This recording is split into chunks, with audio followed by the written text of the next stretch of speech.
Welcome. I know like every guest is my favorite guest, but I'm super excited for this conversation. Supporting transgender individuals, a conversation with Ben Greene. Ben, welcome.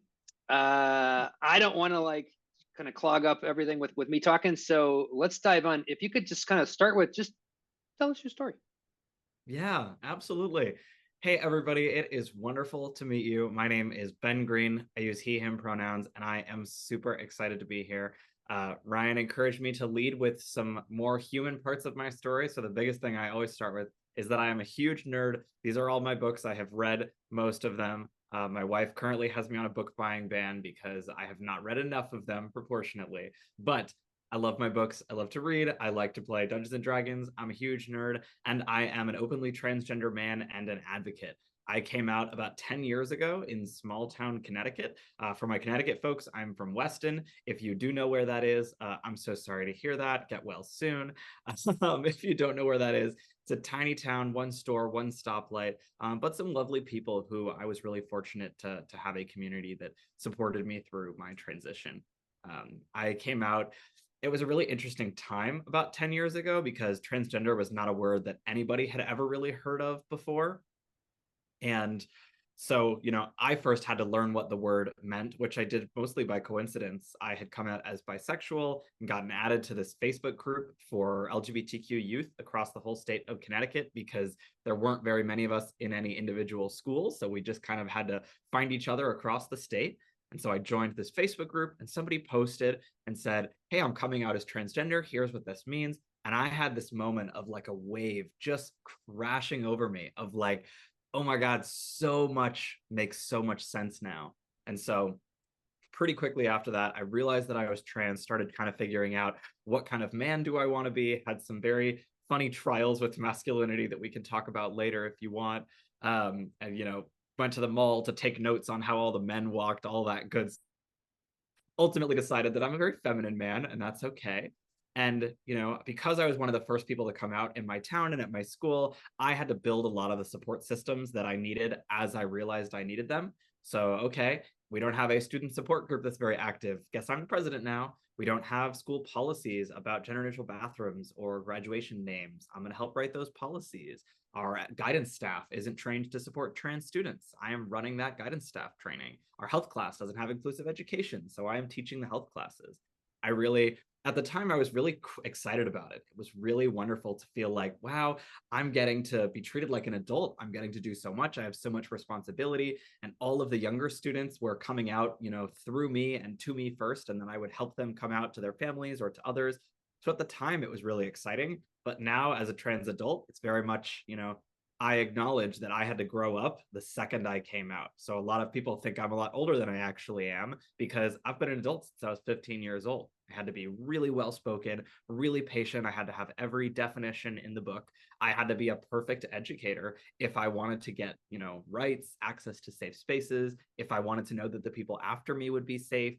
And so as an adult, I have committed my career to be, I say, a plane with a tarp and a sewing kit. So now I run the parachute factory. And so I work as an advocate, working with families and schools and workplaces, just sharing my story and teaching people about what it means to be an inclusive ally to the trans community and building those supportive structures so other people don't have to build them for themselves. And I wasn't originally intending on making that my business, but I had an opportunity to give a TEDx talk in college that just totally blew up. And all these companies found it and said, "Hey, this was so cool. Do you do this professionally?" And I said to my dad, I think I have an opportunity to do a whole lot of good here. And so I decided to graduate college early. I moved in with my wife in St. Louis, Missouri. So, Missouri, represent. All my Springfield folks I saw, how's it going? And I live here now. I'm a political advocate. I go to Jefferson City all the time to fight against anti-LGBTQ legislation. And I am publishing a book this coming May on supporting transgender youth called My Child is Trans, Now What? So everywhere I go, I'm always just trying to figure out how can I help build a world that everyone deserves to live in, a world that is safe and affirming. I live by the phrase, be the person you needed when you were younger. And so everything I do is kind of to that message. And yes, happy 314 day to my St. Louisans. Awesome, thank you. So As you and I talked about, I want to mostly just talk about stories because I want to just really humanize an issue that's so polarizing in the news right Yeah. now.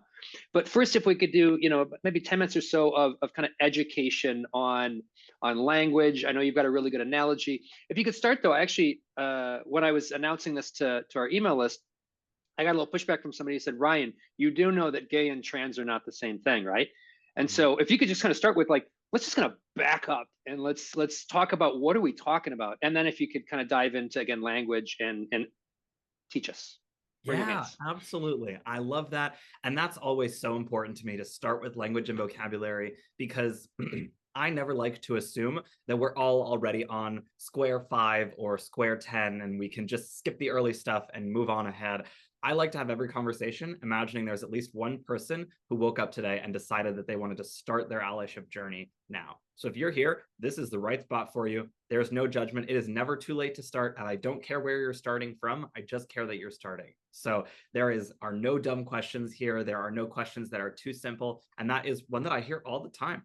So sexuality and gender are different. And as a way to talk about that, I want to pull up one of my favorite infographics that I use all the time when I talk about gender identity and sexuality and all those different things. So I didn't create this infographic, but I find it really helpful in breaking down a lot of the big kind of daunting terms that come up in these conversations in a way that's simple, but still captures a lot of the nuance. So the gender unicorn has a lot of different categories on here. The first and the quote unquote simplest is your sex assigned at birth.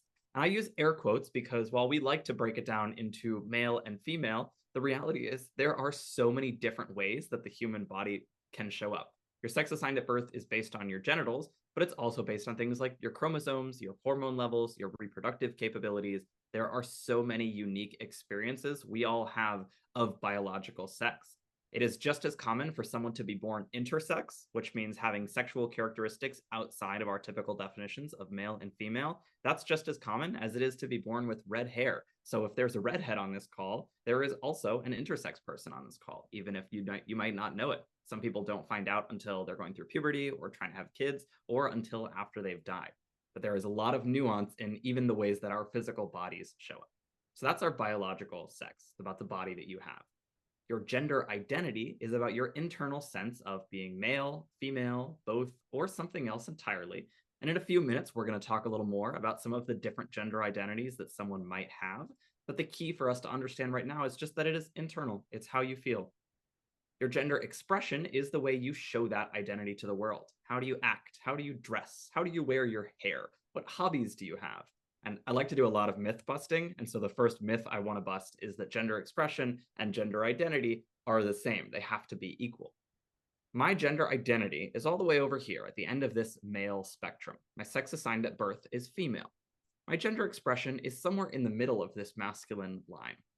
I like to do things that are seen as more masculine. I like to wear a button down shirt occasionally. I keep my hair cut much shorter in a traditionally masculine style, but I also wear a lot of floral patterns. I like to wear jewelry. A lot of my mannerisms might be considered effeminate. That doesn't change my identity, that's just my expression. And to highlight kind of some of the comedy in a little bit of the gender expression categories we have, I think about when I first came out, I had all these amazing products in my shower. It smelled so fantastic in there, the lavender and eucalyptus. And when I came out, I was like, okay, mom, it's time for me to be a man. I would like you to go out and buy me boy shower products, please. And she said, I don't really understand that, but okay, sure. So I threw out all my beautiful smelling kind of rose garden that my shower was, and I replaced it with a wet concrete 12-in-1 Axe liquid. And my current deodorant is called Hungry Bear, which I can't imagine actually smells good, but that's the man deodorant scent.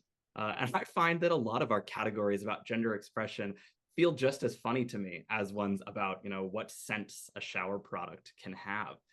The reality is there's no actual reason why things are for men or for women beyond because that's the way we've always done things. Or if you have an extra like 5 hours because of Victorian era England, but we don't need to get into that right now.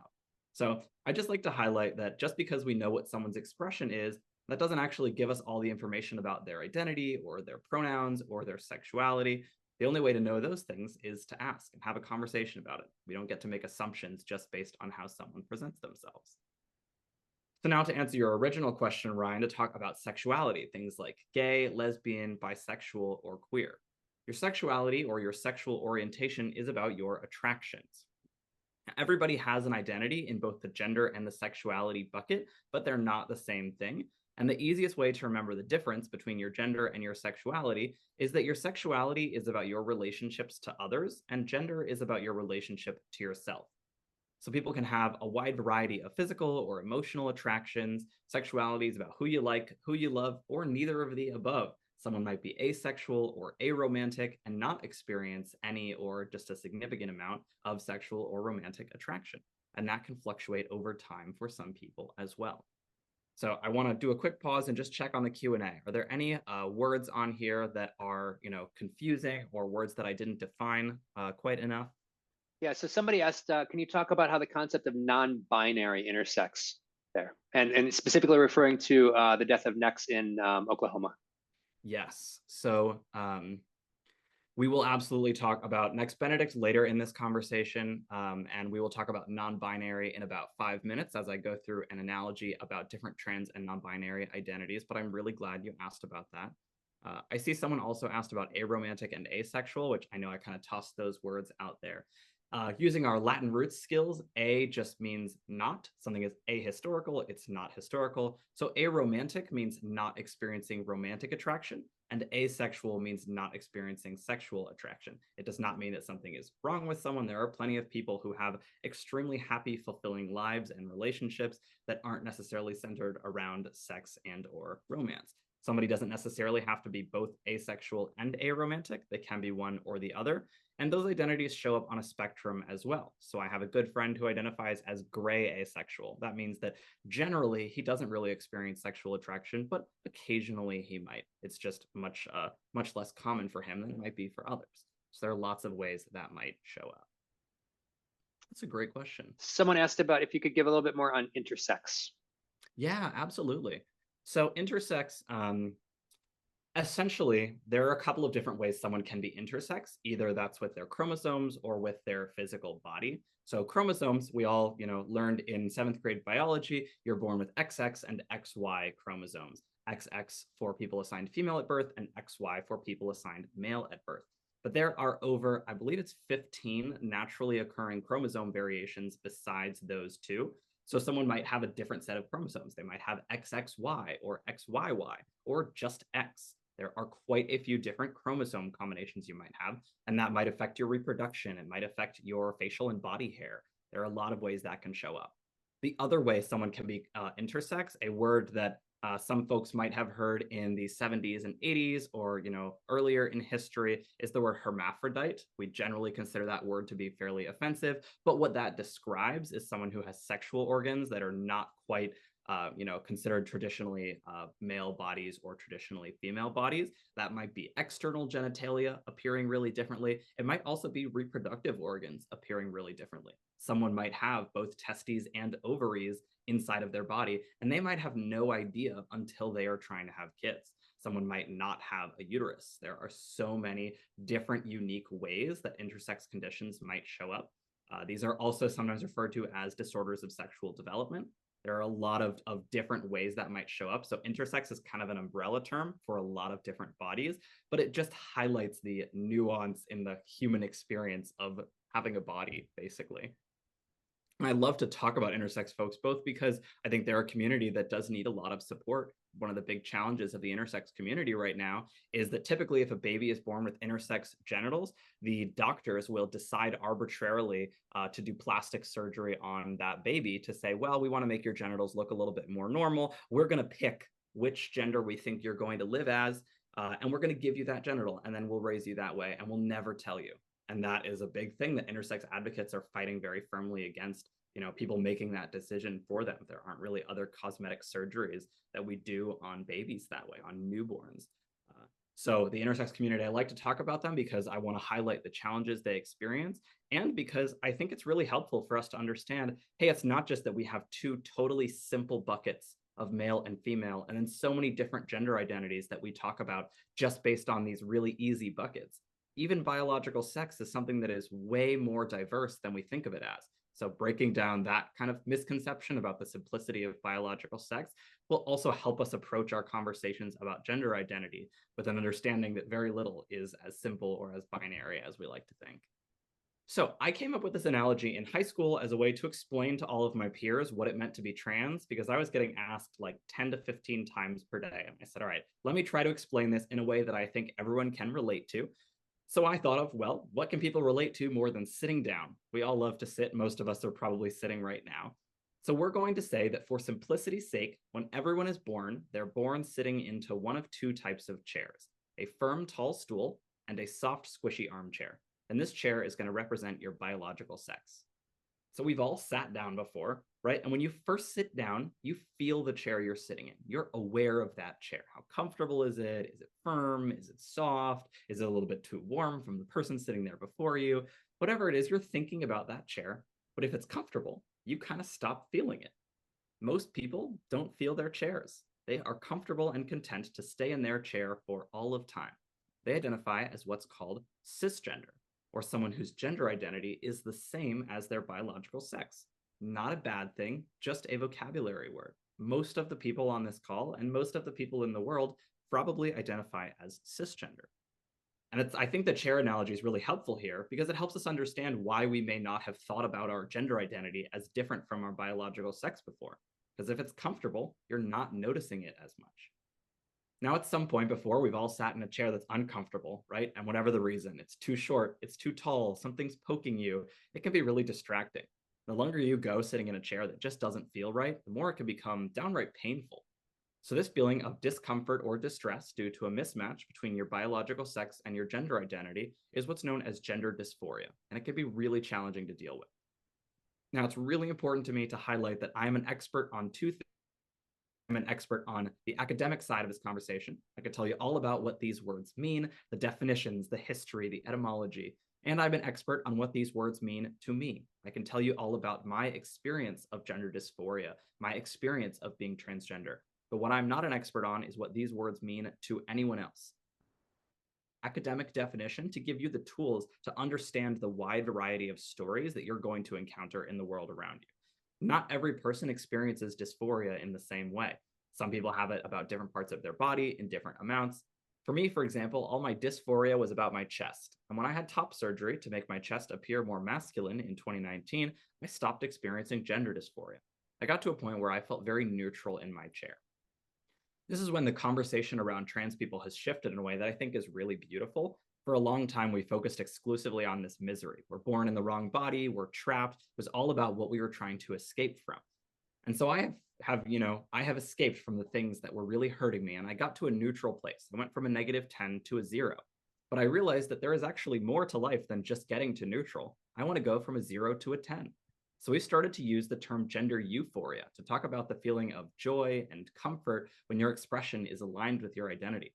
And gender euphoria isn't just a trans experience. When you get a really good haircut or find a shirt that fits you just right, or you listen to Shania Twain, that is gender euphoria. And that is a feeling we all deserve to have.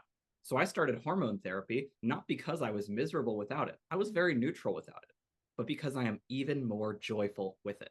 With hormone therapy, I have come home to my body. So, again, not everyone is going to experience those emotions in the same ways, but I want to make sure we understand the definitions.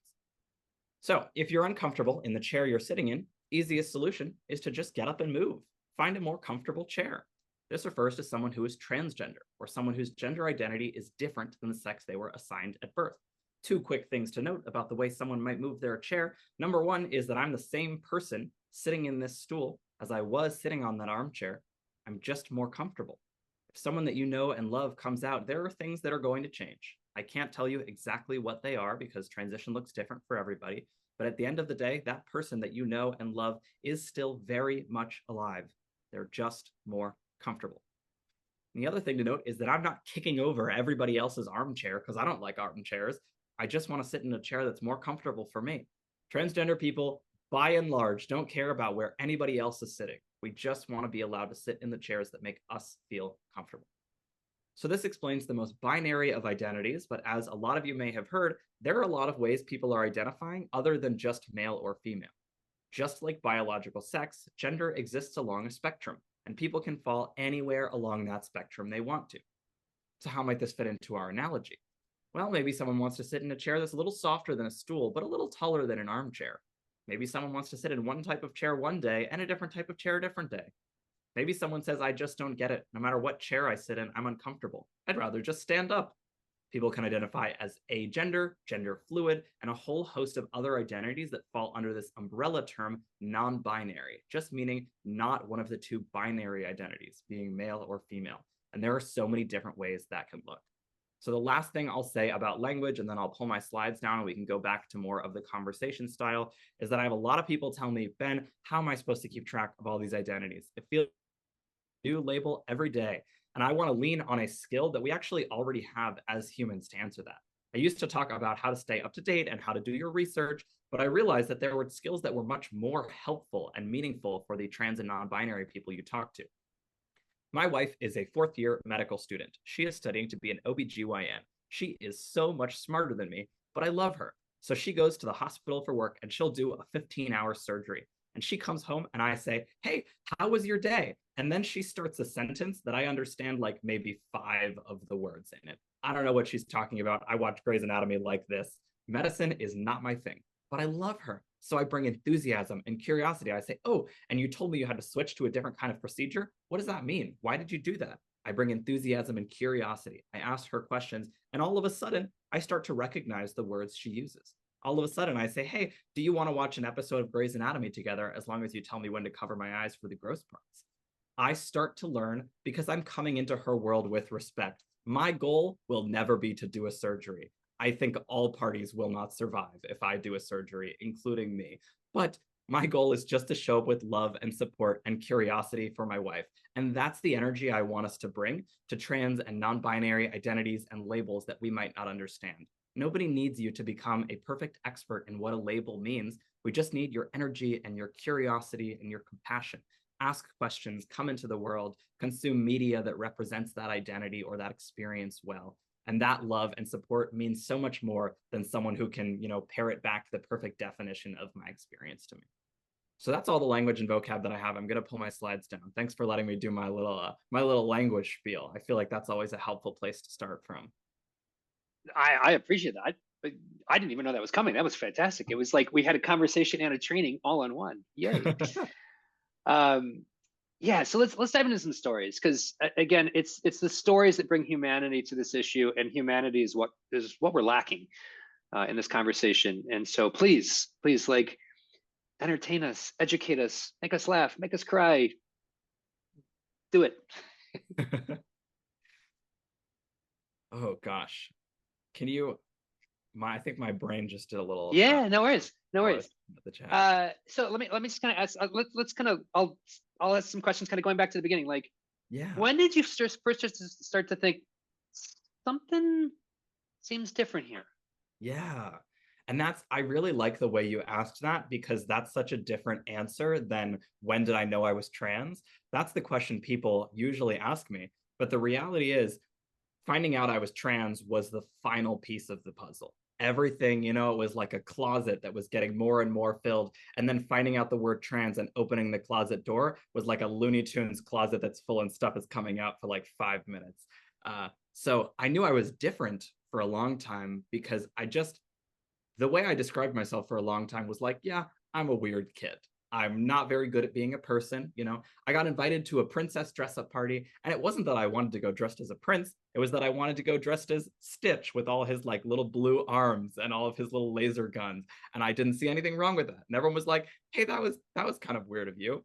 And I was like, well, that was what I wanted to do. And I was just that kind of weird kid. And I was not good at being a girl. And I just thought it was because I was not good at being a person. So I had just kind of embraced being strange. And it really is very interesting in my family. This is very funny and goes against the narrative a lot of people have of what it looks like to be a trans kid who hasn't come out. My sister was always so like, when I grow up, I'm going to be a boy and I'm going to play dad when we play family. And she loved Power Rangers and wrestling and she played boys baseball. And I was like, yeah, I would just like to wear, pants that are checkerboard print with sparkly suspenders to school, please. Like I wanted to dress kind of strangely, and she was always very like masculine. And then when I came out and she didn't, everyone was like, "Wait, sorry, what?" And I always find that to be funny. So before puberty, I was definitely just like, yeah, I don't know. I'm just very weird. I don't have a lot of friends because I think all the other kids knew that there was something off about me as well. And I leaned into being weird a little bit. I did a lot of reading the Warrior Cats, and I was very unique. And it wasn't painful at that time. It was mostly just that I was like, yeah, I'm different. I'm not very good at being a person. That's okay. And then I started to go through puberty, and the way that we talk about puberty is, oh yeah, puberty sucks. Everybody hates puberty. So I was like, oh, okay, everybody equally, does not want to be alive right now. Sure, everybody looks in the mirror and feels agony. Yeah, the way that everyone's talking to me about it, it makes sense. I assume that everyone else is in this level of dramatic discomfort because of the kind of jokes that people made about puberty. I assumed it was supposed to be the worst thing that could ever happen to a person. And puberty is not fun, but you're not supposed to want to die that much. I'll tell you that. So I just, my body started to change, and I was like, well, hold on a second. This doesn't feel right. I couldn't explain why, but that I now know is gender dysphoria. And really, when I was about 14 or 15, I started to have this experience that was honestly terrifying, where I would stand in front of the mirror and I would look into my eyes and I would feel like there was somebody else back there. I did not recognize the person who was looking back at me. And I just kind of felt like I would fall out of my body. I would stand in front of the mirror for sometimes an hour or two, not moving, not doing anything, just trying to figure out who was there. And that was really, really scary. And I've now learned what that was called dissociation, because I was just totally disconnected from my body. And that was really frightening. And then when I learned that word transgender, it was like, oh my God, everything makes sense. And even now, still 10 years later, I'll be hanging out with my friends and I'll tell them a story and I'll be like, yeah, and we all experienced that as kids. And my friends are all like, no, that is absolutely a very transgender thing to happen to you. That is not something we all experience, Ben. And so you kind of hinted at it when you heard the term trans for the first time. Can you elaborate a little bit more? Yeah, absolutely. So I remember that I was sitting in my room and I read this Facebook post of someone saying, I'm coming out as trans and here's what this means. And it was a quick recognition of like, ooh, that person is describing a way that, they stand and look into the mirror and don't recognize who's behind their eyes. And I was like, oh my God, that's scary. And so I started to do a ton of research, as much research as I could find, every YouTube account and article. And there weren't really that many books out at the time. It was honestly mostly like Tumblr and YouTube, where most trans kids of my generation found their information. But I was doing so much research. And at first I was like, well, I can't be transgender because I'm not actually the most masculine person ever. I don't want to be like roughhousing and playing sports. Like I'm not masculine. Why do I feel like I want to be a man? And that was really kind of strange for me to work through, of this idea of what does it mean to want to be a more feminine man. And I wouldn't describe myself as like the most feminine man, but I'm definitely more feminine than other men that I know. Um, so for a while I was kind of trying on a few different identity level labels, trying out different names, and I was not telling anybody. I had three friends who knew. I had my girlfriend at the time, I had my best friend who was also coming out as transgender at the same time, and I had his girlfriend. And that was it. For the first year of my transition, I only had those three people who knew. And that was really isolating, but they were a really phenomenal support system. We all just carried each other through. We took care of each other. They helped me try out different names. They helped me figure out what pronouns felt right. They helped me try on new clothes and figure out how I wanted to present myself. And slowly but surely, I started to figure out this is the kind of man I want to be. And figuring out, it's time for me to start telling people at school and to figure out how to tell I was an athlete. I did play women's field hockey. I was the captain. So I had to figure out, how do I talk to my team? I was a Girl Scout. How did I talk to my Girl Scout troop? All these little conversations, how to talk to my parents.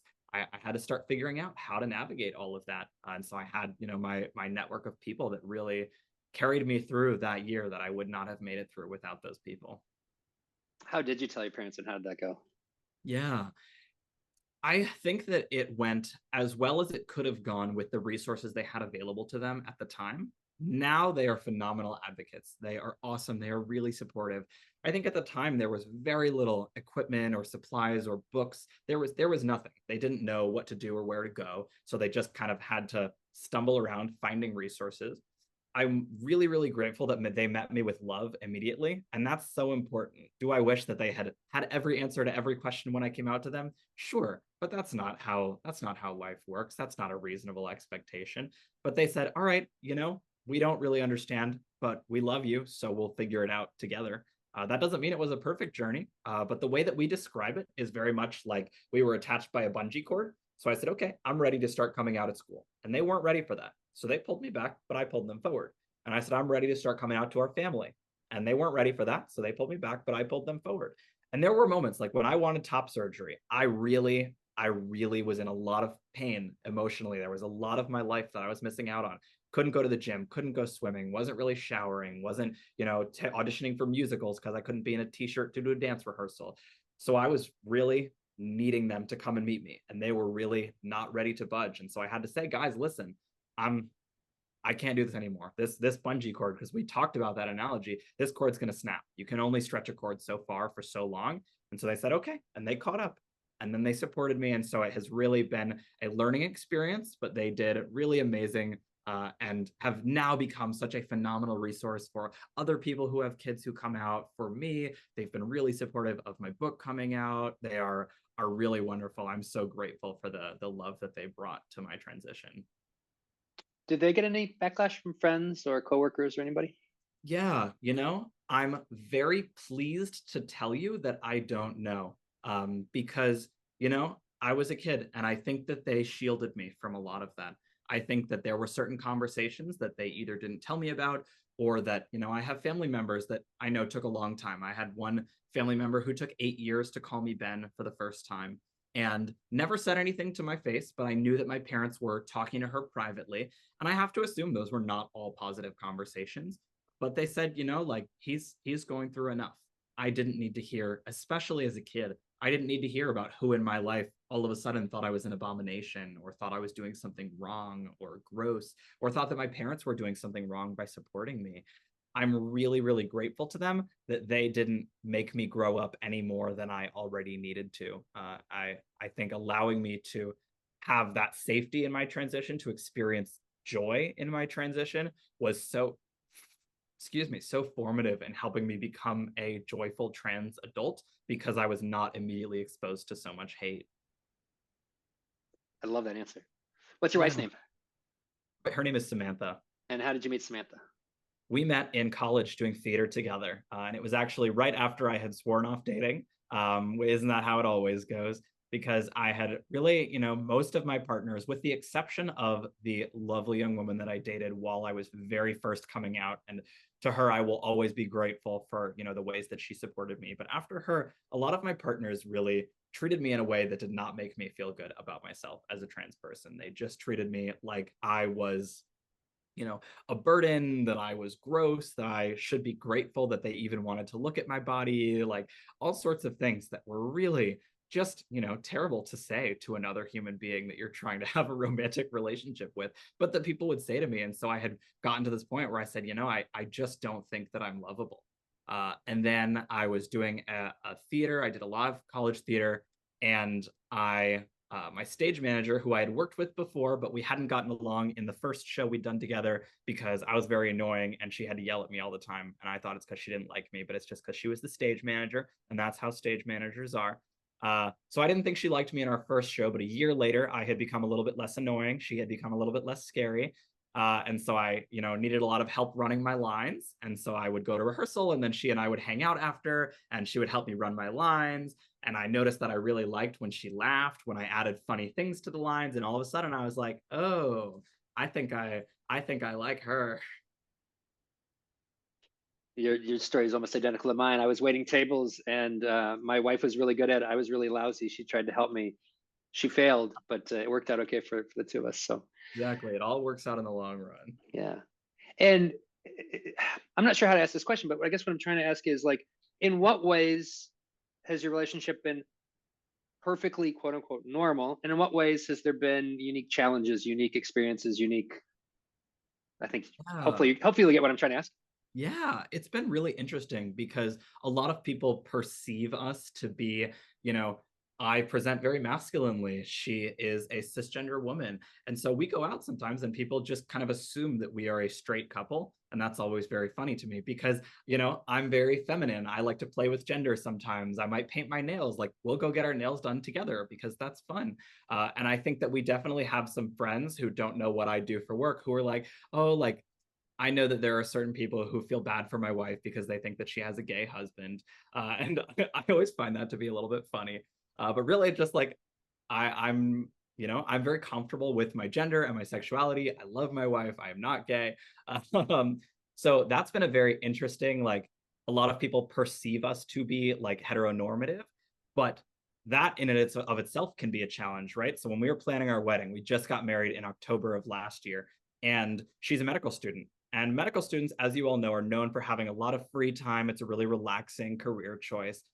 No, she works from about 4 a.m. to 7 p.m. and then she falls asleep on the couch at 7:15. And I just have to make sure that she eats in that 15-minute window. So medical students don't have a lot of time, which meant that I was doing a lot of the wedding planning. And I was thrilled about that. I love that stuff. I was calling the vendors and I would get questions like, are you allowed to be here without your wife? Do you have permission to make these decisions without her? People at almost every wedding venue we toured were like, okay, and there's a PlayStation in the groom's room. Don't forget to come to the wedding. Constantly were saying like it's not too late to run away, all these things, because they were expecting us to be a really heteronormative couple. So they were expecting me to not be excited to marry my wife.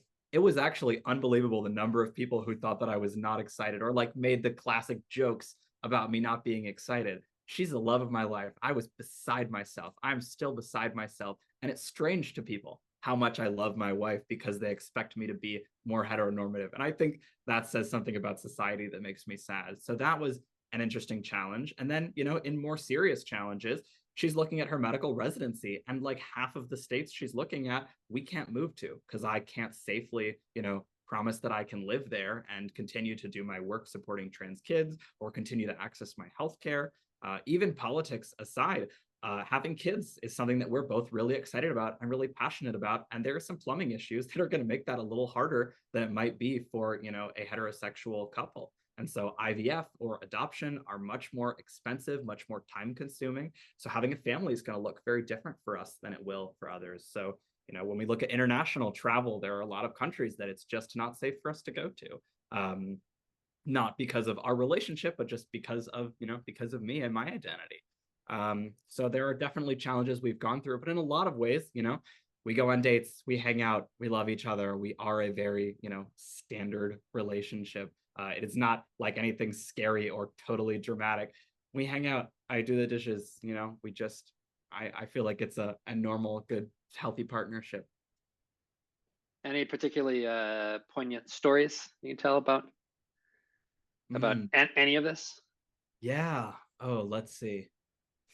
I think definitely I'm always thinking about the person who asked me if I was allowed to make wedding decisions without my wife present at the meeting.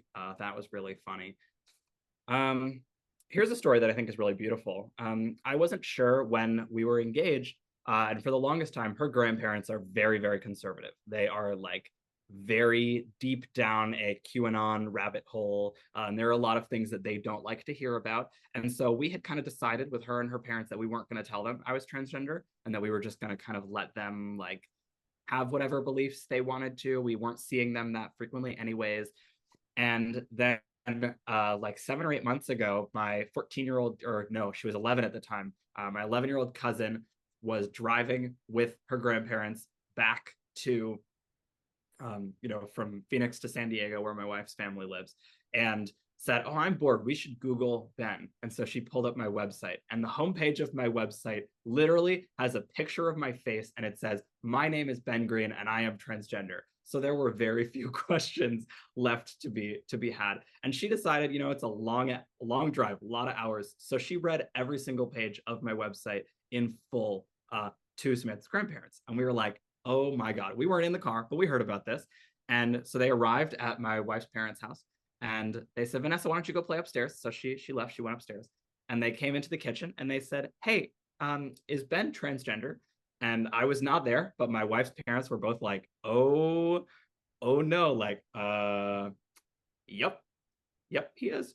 And so they stood for a minute and they were like, okay, well, he's really nice to her and he makes her really happy and he knows how to fix my iPad and nobody else does. So I guess that's fine. And now they're okay with it. They know about my book. They know about my work. They ask me where my speeches are. And it blew everybody's mind. Literally, my father-in-law said that he like had to step out of the room and cry because he was so relieved. And like, this is not a man who cries very frequently, but he was just so overwhelmingly relieved because we all kind of expected that it was going to be a like, they're probably not going to speak to us again once they find that out.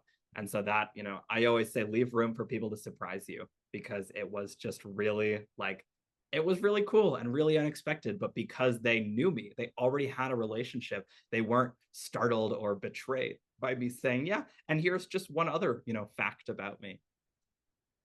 That's cool. And I'm not terribly surprised because I mean, this is how society changes. You know, back in the 80s and 90s, nobody had ever met a gay person. And then they realized, oh, I actually know 22 gay people. And they're not Exactly. running around trying to molest children. And the same thing's happening now with trans individuals. And it's like, oh, you're just a dude. I'm just a normal guy. Maybe Yeah. we wear the same glasses. Maybe you've read some of the books on my shelves. Like, we're just, maybe I can fix your iPad, Yeah. whatever it is. I'm just a normal guy. That's cool. That's cool. I think most grandparents do have that test. Like he's nice. He's nice to her, and he can fix my iPad. Like everything else, Exactly. everything The else is a bonus. bars. Bars really low. Mhm. Kind of an unrelated question, but like when people ask you, like you're on a plane, and the person next to you is like, "Hey, what do you do for a living?" What do you Mm. say? Yeah, I do a really quick vibe check. I say, okay, where are my exits? How long is this flight? Any chance this person has been watching, like Fox News this whole flight long, which I did have happen to me recently. And I have a fake job that I will tell people if I don't deem that I'm in a safe situation. There have been times where it has not been safe for me to tell someone that I'm transgender or not worth that risk. I live in Missouri and I travel to Jefferson City. I travel to a lot of really small towns to do speaking work. So it's not always safe for me to say, yeah, I'm a transgender political advocate and I help transgender young people. That's not going to go well for me in certain social circles.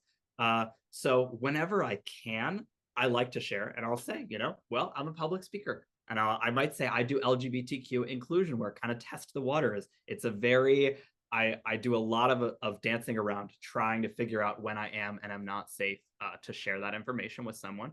But then usually it sparks a really nice conversation because people immediately are like, oh, great. So I can ask you my question that I haven't had a person to ask it to. And usually that's the direction that it goes in. That's cool. So I want to ask a few hard questions. Yeah, hit me. There's a ton of questions in the Q&A box. We're going to get to those, but Awesome. I got a few of my own first here. Uh, the concept of dead name. Yeah. Can you talk about that? Because if you're new to this, that you might not have ever even heard that term, much less realize the sensitivity around it. Can you speak to that? Absolutely. So, dead name is a word you might not have heard before, or you might have. It refers to the name that you used when you were, your sex assigned at birth. So, I don't typically tell people what my dead name was because I say, you can't make a wrong turn if you can't see the road. I just don't like to share that information. And there are a lot of reasons why people might use that. I'll say my birth name. I don't typically call it a dead name, but there are a number of reasons that people might use that.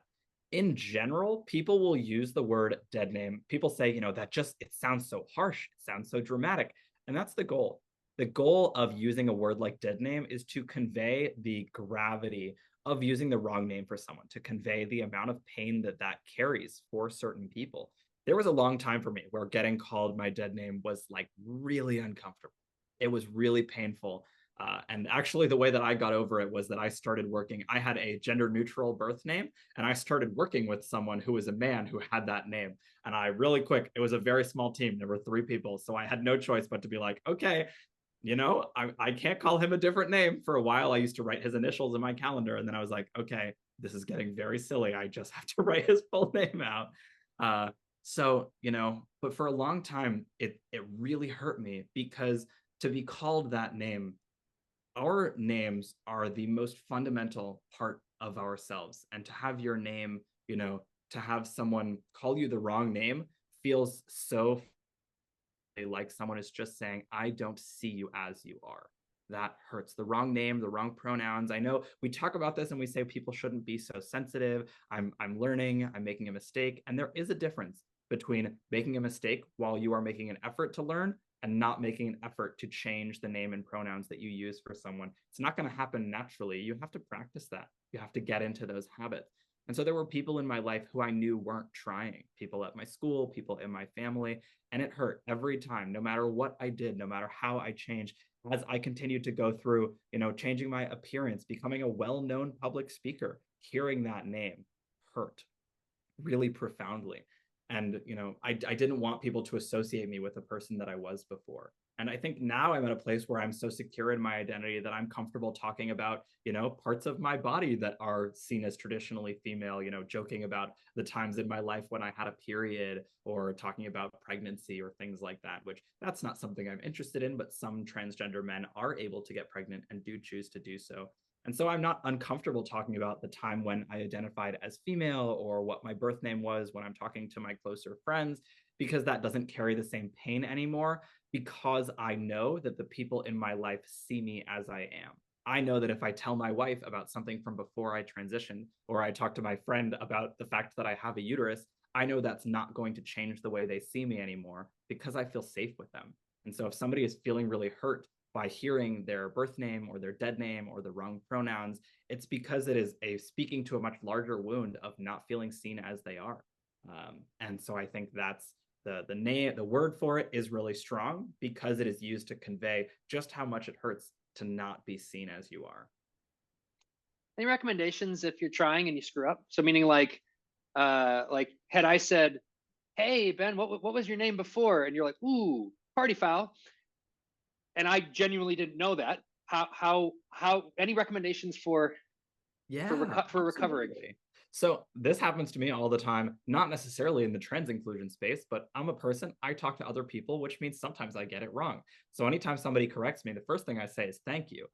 If it was a really egregious mistake, I'm going to apologize. But typically it's like, hey, yeah, absolutely. Thanks so much for letting me know. If I feel like I need to spend some time figuring out why I might have said that thing, it depends on what I said. If you said something like, wow, I would never have been able to tell that you were transgender, that is a phrase that tends not to be taken super well. And so you could think about, all right, let me reflect on why I felt like, that was, and people mean it as a compliment. There are things that I've said before that I have meant as a compliment that don't come across as a compliment.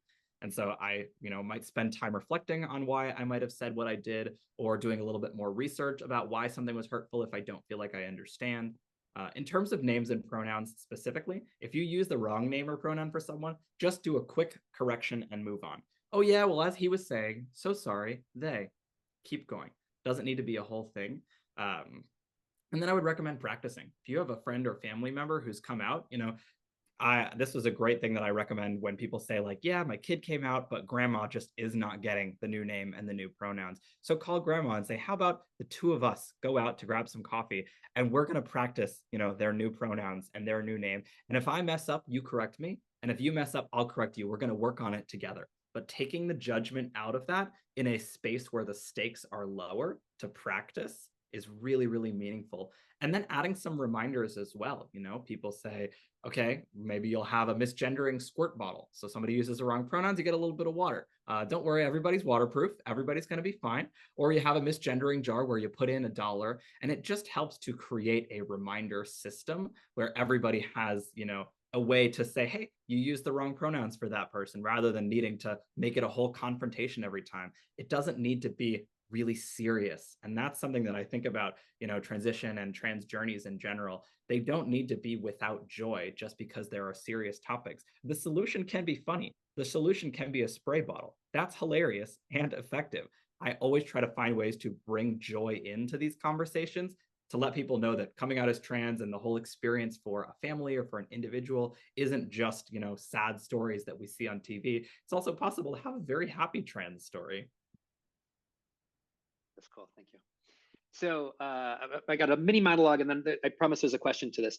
I've got a trans friend, and he told me, he said, what we don't think about is privilege and sexism and how transgender issues intersect sexism. And he goes, for example, I don't know how to use the patriarchy to my benefit because I didn't have any background with using the patriarchy to my benefit.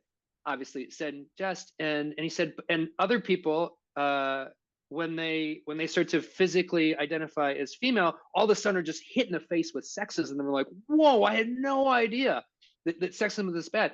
And I mean, any comment you got on that? But also, I know you had a little anecdote about some of your realizations with that. Yeah, that was really kind of funky for me to figure out for in a couple of ways. First, when I was coming out, it was a lot of like, okay, so what kind of man do I want to be? And at first I said, all right, if I'm going to be trans, I gotta do this right. And so I started wearing, my like mid calf shorts, basketball shorts, and like just the worst clothing that you could find for a teenage boy. And my friend who was coming out at the same time, we would go to the mall and sit in the food court with notebooks and write down everything about how does a man walk? How does a man hold a bag? How does a man use a chair, interact with another man? What were male greetings? And like the tiniest little, if I want to raise my hand in class like a girl, I use all 5 fingers. If I want to raise my hand like a guy, you raise 3 fingers. All these little tiny things. And then we would test ourselves. So we would go to a store and you would say, hi, could you point me towards the bathing suit section? And if they sent us to the women's bathing suits, then we had failed. And if we pointed towards the men's bathing suits, then we had passed. And it was like a test. And it was ridiculous. And so I was constantly like, okay. And a woman walks with her feet both on one line, and a man walks with each foot on its own individual line. And like all these things, it was exhausting. So finally, I was like, oh my God, this feels just as much like a performance as being a girl did. I don't feel any more authentic being this kind of man as I did trying to do a bad job at being a woman. It was crazy. We were on this whole other level of like psychoanalysis of tiniest little mannerisms. Crossing your foot on the knee instead of crossing your legs at the ankle, foot over foot, all the things. There was so much. And like, this is just a tiny little piece, pages of notes about how to hold a bag and how to touch a door and like literally everything that we could witness. We would spend hours doing this. And so it was exhausting. And I was like, I'm opting out. I'm going to do my own flavor because I don't like this very much. I'm 46 years old. I just found out that I've been raising my hand wrong and walking wrong. And nobody ever told Oh, me. it's not wrong. Yeah. Air quotes. Joey air quotes. You talked earlier about riding a public bus that night. Yes. Yeah, that was definitely a moment for me. So I, for a while, was not on testosterone. I actually only started it a few years ago.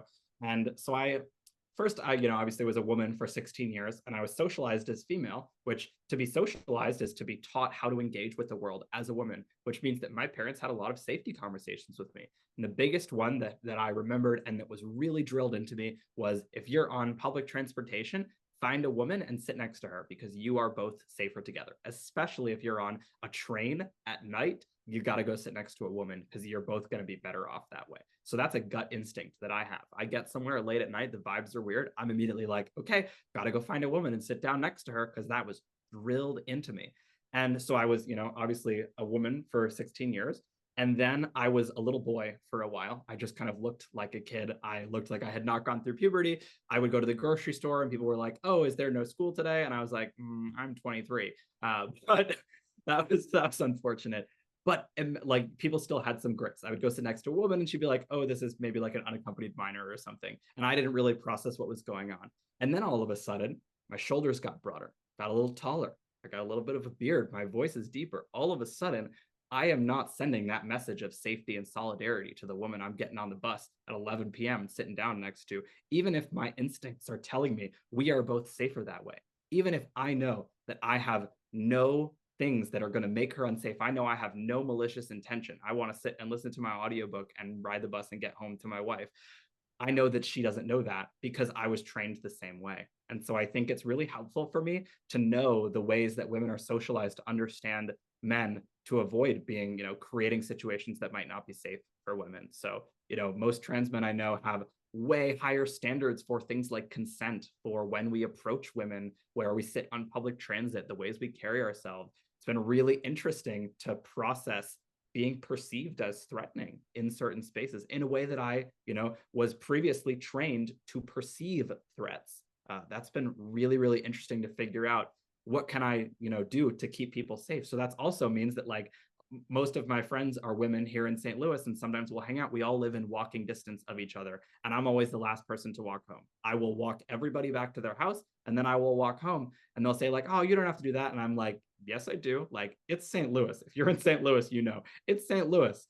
I'm gonna walk you home, and then I'm gonna walk home alone because I'm a guy and I can do that. I can go out for a night walk, and I know you cannot do that safely, and I know you won't feel as safe doing that, and I can. And so let me walk you home." And so I get to figure out the new areas where I have that like patriarchy superpowers to keep my friends safe or to help them get more opportunities. What extra strengths do I get because people perceive me as a cisgender white man? What does that allow me to that I can then use to support my community or to support women or support, any other marginalized group that might not get that opportunity? Super cool. Thank you. So there is a picture of Ben's upcoming book, which can be pre-ordered now, correct? It's not actually out yet? Yes. It Okay. comes out on May 7th. May 7th. Okay, so we got about 2 months left.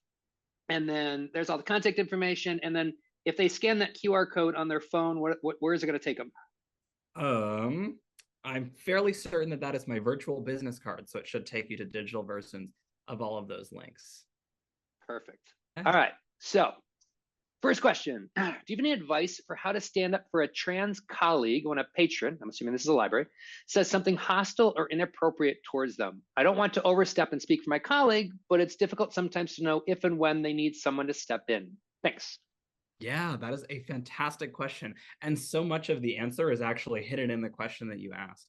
The big one is that you said, I don't want to speak for my trans colleague, but I want to help. The biggest thing you can do is sit down with your colleague, especially if it is a colleague and someone that you're working with regularly or a family member, and say, I want to show up for you. I want to support you. What does that look like for you? When do you want to intervene? Do you want to shoot me a look? Do you want me to just jump in? Because there are times where people are saying things, and I know that to try to respond is going to be an escalation. There is not a way to de-escalate the situation going in on that topic. There are times where I just have to walk away and end that situation safely.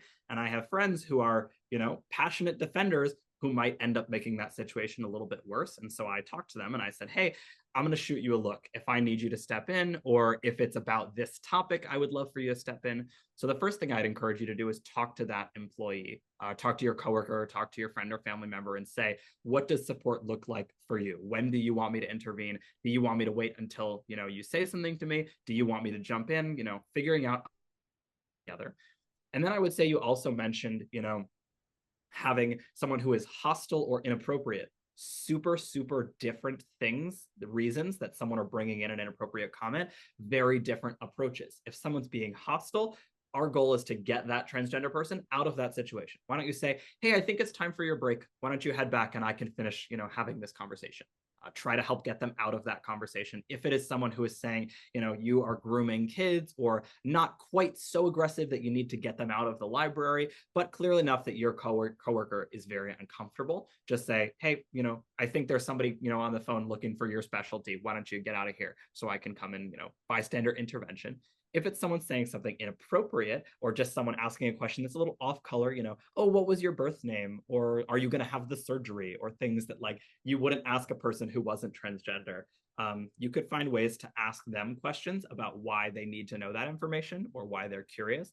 When I feel like someone is coming from a place of genuine curiosity, I will do my best, even if that curiosity is taking them in a direction that might be, a little bit inappropriate or a little bit surprising, or again, not a question that someone would ask a cisgender person. I might say, all right, like, I'd love to know what you're curious about. And if that is a question that you would ask to a cisgender person, or if it's someone who's saying, I saw that you have these books about trans kids. Are you worried that this is going to make kids trans? I might say, can you help me understand what the worst case scenario is here? Can you help me understand, what your concern is about these books? I ask a lot of questions because if allyship is my house, if I'm throwing the allyship party, and my friend says, I'm lost, I can't get to the party, and I say, oh, no problem, turn left. I don't know what that means. Where are they going to go? What are they going to do with that? That might take them in the total opposite direction. So I have to figure out where my friend is lost. Maybe they've got a flat tire. Maybe they're just in a neighborhood that they didn't know how they got there and they don't know where to turn.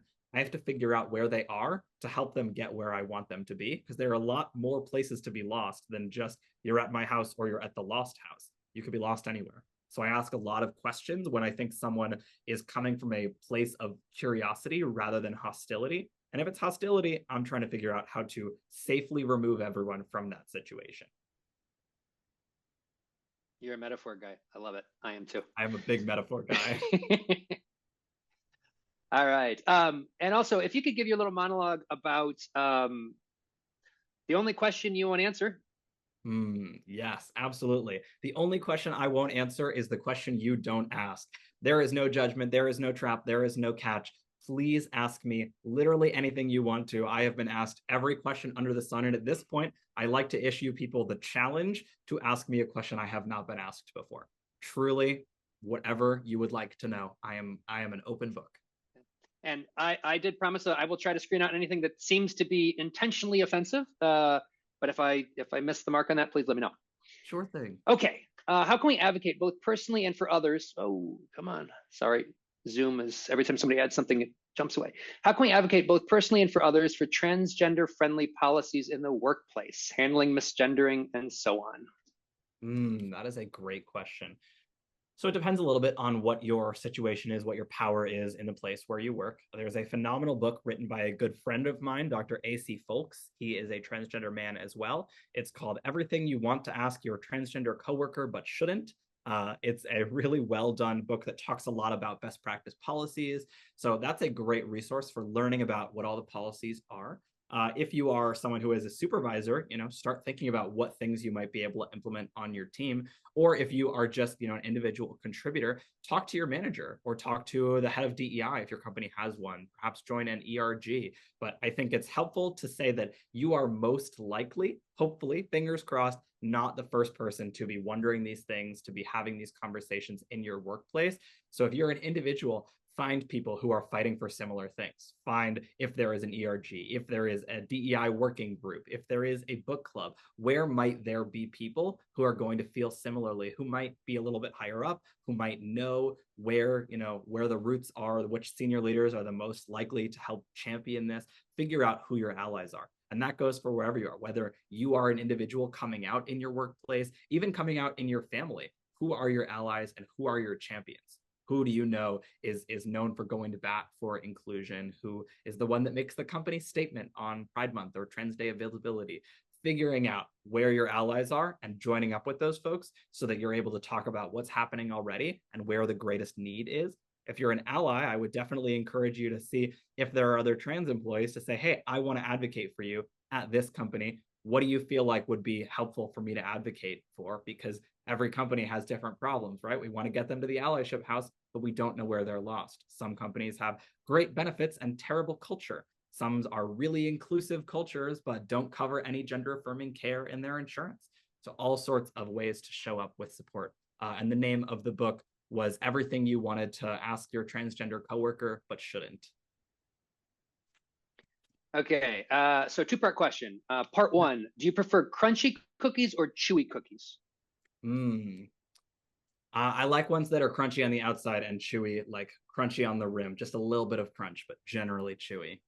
Right answer. Second part of the question, they want to know if they won the challenge for that. You've never been asked that before. Oh, yes, I think you have. Nice work.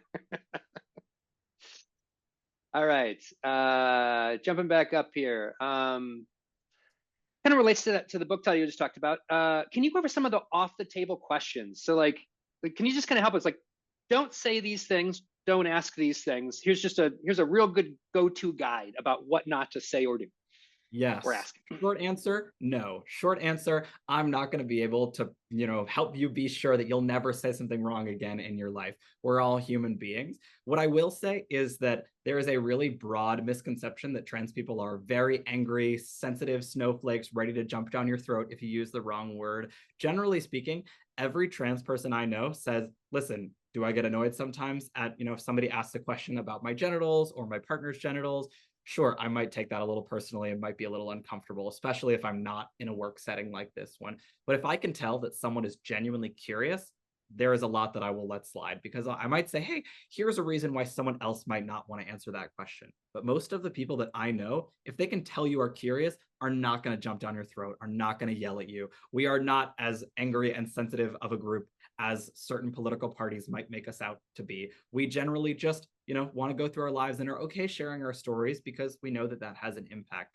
I would say in a general rule is to say, could this person ask me that question? It's a helpful way to think about what your relationship is, what the dynamic is. So if this is your close friend and they could ask you about, hey, I remember you had a doctor's appointment last week. How did that go? If they could ask you about what happens at your doctor, you could ask them about what happens at their doctor. If they could ask you what underwear, you could ask them if they're wearing a chest binder, thinking about, could this person, is this my coworker? Is this my family member? Is this my Starbucks barista? Who do I know this person? What is our relationship?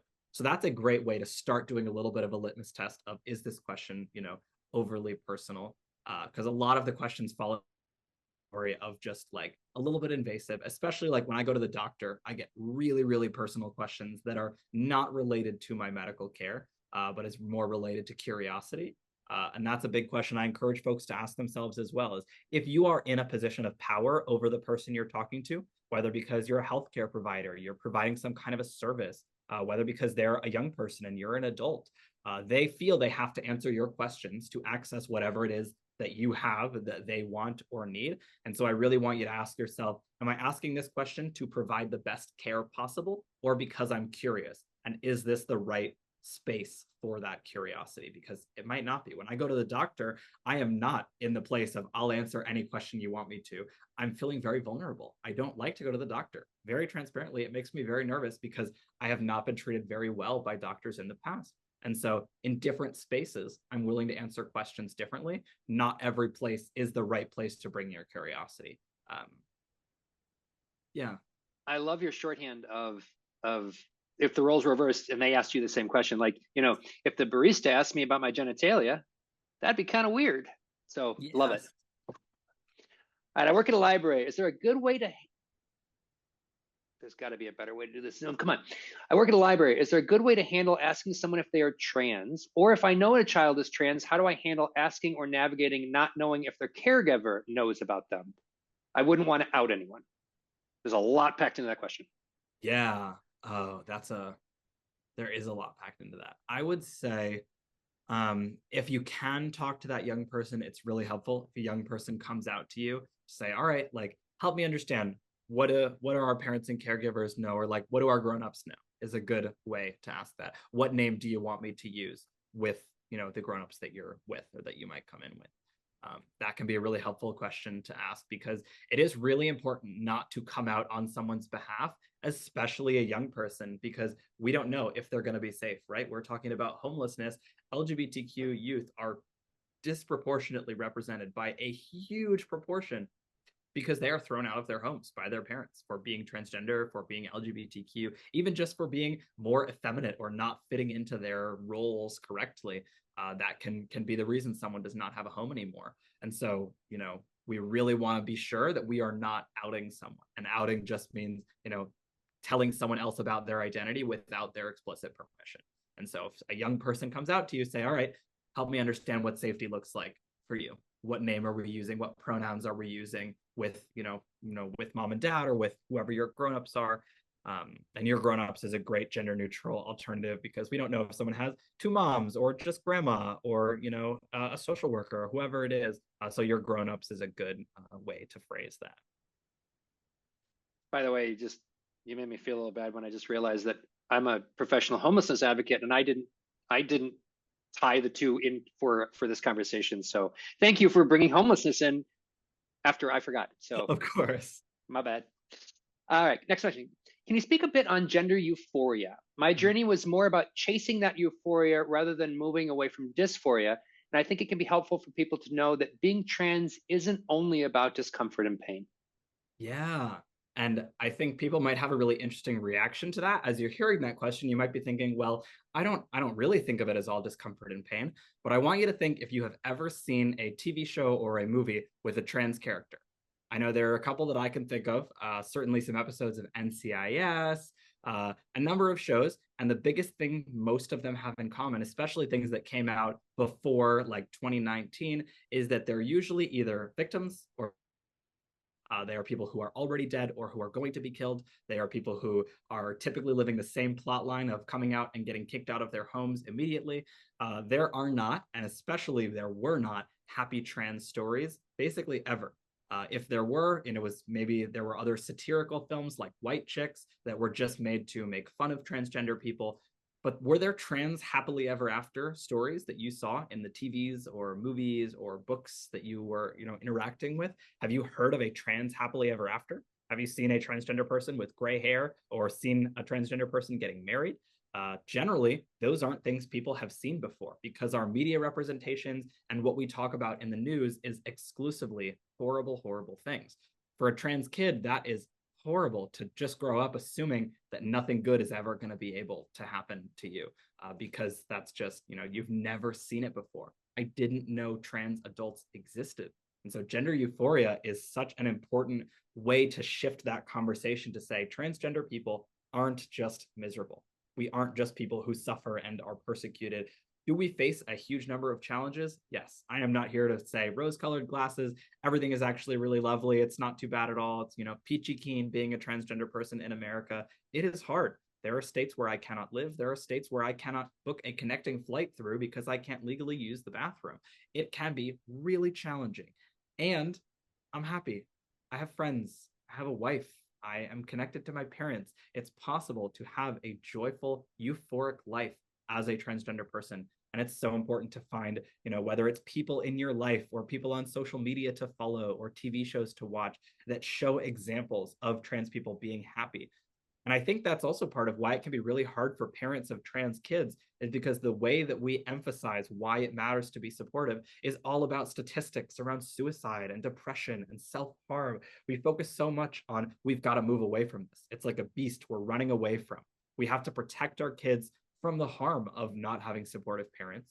And I think it's great that parents say, I don't want my kid to be depressed. I don't want my kid to be suicidal. I want to support them. But it's hard to not know what we're moving towards, to not know what those risks are worth, to not know that it's possible that your kid is going to grow up and have a really lovely life. Maybe they'll get married. Maybe they'll have a really cool job. I know transgender pilots. I know transgender astronauts. I know transgender people in every industry who are grown up, who are having kids. I know transgender people with grandkids. And we don't realize that's possible. So it's so important to think about trans euphoria, trans joy, to understand what we are moving towards, the world we are fighting to build. I think it's so important to ground ourselves in that because it makes the risks and the challenges feel a little bit more worth it and a little more understandable. So I'm going to go a little bit off script here because there's a few things that you promised to talk about when we did the pre-interview that we've not talked about. And one of them was that you said you had a surprising take on some of the headlines: bathrooms, healthcare, athletics. And if you could just give us, well, however you want to address that, but like I'm waiting with bated breath because you said we'd be surprised, and I'd love to be surprised. Yeah, absolutely. So, when people talk about the anti-trans legislation, and I'm going to talk about this not in a way that's partisan. I'm not here to, as I say, I don't blame shame or campaign. I just want to talk about the factual reality of what's going on. At this moment in time, we have over 500 anti-LGBTQ bills that have been proposed since the start of this year. We are not even 3 full months into 2024. We have over 500 anti-trans and mostly anti-trans bills proposed. These are attacking everything from access to healthcare, medical care, and athletics. And I think it's so important that we don't take these bills at face value. People expect me to come in and say, all right, well, here are all the statistics about sports, about healthcare. But the reality is, these bills are just meant to send a message to tell transgender people, we don't want you to exist.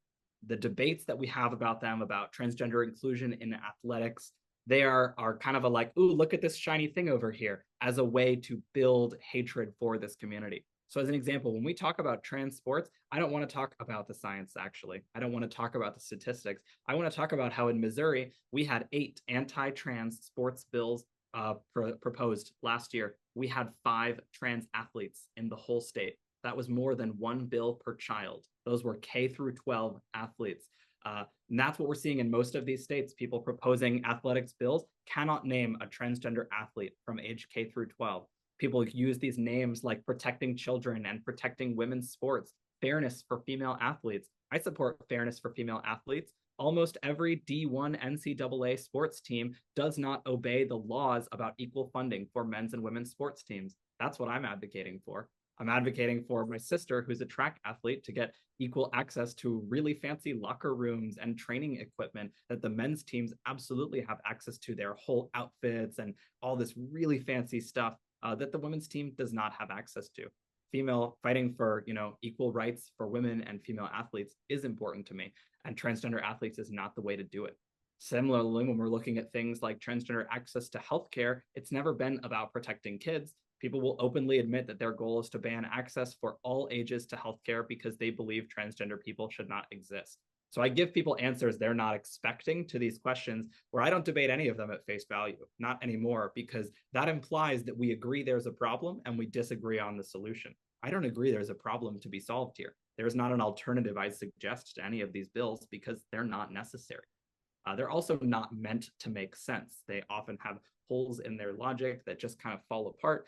And some of the bills are kind of absurd. In Missouri, we had one proposed this year that would void every marriage, even the straight ones, unless you wanted to get covenant married, which is exclusive to Christians.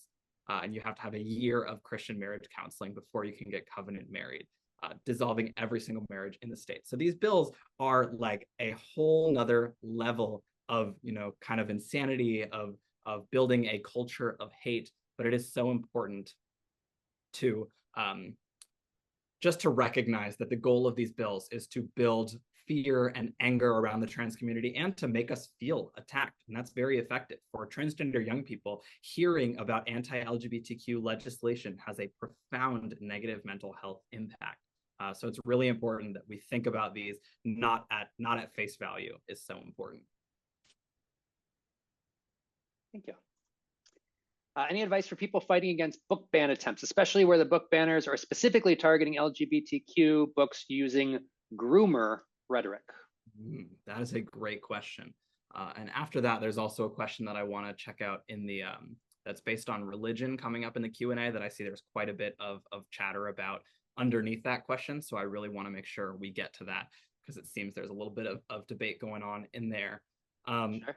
In terms of book bans, the biggest thing I'd say, and this is I'd say for all things politically, there was a time where I felt really hopeless and it was really hard to hear all these bills getting proposed and to not know what was going on. And I got involved. I started going to testify or getting on the mailing list of all the different organizations for advocacy in my state. And I learned what I could be doing that was making a difference. I learned that many of the bills, like the dissolving all marriages bills, was never meant to pass. It's not going to get a hearing. There's not any energy for that. And it was really helpful for me to realize, more of what's going on, to recognize that a lot of mainstream news sources have a financial incentive to make you feel very bad. You're more likely to read an article if the headline makes you feel bad. For every negative word, you're more likely to click on that. So they share bad news. And so getting involved helps me know where the victories are, helps me know what bad news is not nearly as bad as, ABC or CNN might make it out to be. So getting involved has been really helpful. And each state has a different strategy because there are different reasons people might be proposing book bans. It might be because one organization is funding all of it. It might be because people are coming from a place of religious hatred. It might be because that bill was, sponsored by an organization like the Heritage Foundation or the Alliance Defending Freedom. There are lots of different reasons people bring in book bans or ways those book bans are being, put together, which also means there are different ways to fight against them. So I would encourage you to reach out to your state or local advocacy organization. I can promise you they're looking for more help. If they're anything like all the ones we have here in Missouri and in St. Louis, I promise they would love your help and your support. And that can look a lot of different ways. It can look like just talking to people in your life so that, people learn that these bills are really dangerous and understand the impact of book bans. It can look like calling your library and voicing your support and asking if you can, donate some of those banned books. There are lots of ways that might show up. So find out within your state what that might look like. We're not going to talk about donating books to libraries because that's as controversial a topic as just about Mm. anything. So we're gonna skip that one. But you wanted to answer this one. I think I've got Mm. the right one. So you can tell me if this is not the one you were looking for. After changing your gender, how would you feel about a person who respects your lifestyle choices but believes in using your original gender pronoun at birth? Is this the right question? Mhm. Okay. But believes in using your original gender pronoun at birth out of their love of God as the creator of all people, according to the Bible. Yeah, it is a great question. And I'm going to address partially this question and partially just this topic overall, because I think this is really, it's a big thing. People wonder how I feel about religion, how I handle religious hatred. And I want to be very, very clear. I am a religious man. I am a religious Jew. I actually became more religious after I came out because of the support I got from my congregation. Many of my most, powerful allies are religious people. One of my best allies is an 85-year-old nun named Sister Nancy. I love her. So I am not anti-religion. And LGBTQ and religion and faith, specifically Christianity, but also other religions, are not opposite ends of a spectrum. They can go together. I am very firmly of the belief that in general, you can find evidence of whatever you're looking for anywhere in the world. You could find evidence that your best friend hates you. You could find evidence that your best friend loves you. I think that applies to religion. If someone is looking for an excuse to be hateful, I'm sure you can find a passage that permits it. I'm sure if you choose that you say, I would like to not use someone's pronouns, I can find a passage that tells me that's a good idea. If you want to find a reason to be loving, you can look to scripture and find a passage that tells you to do that, to say, love your neighbor as yourself. Something else I think about is people who say, well, this is just hard because God doesn't make mistakes. I don't understand how you would do this. And I'd agree. I don't think I was made mistakenly. There's a quote that I absolutely love, which is that God made me transgender for the same reason he made grapes instead of wine and wheat instead of bread, so that humanity can share in the divine magic of creation.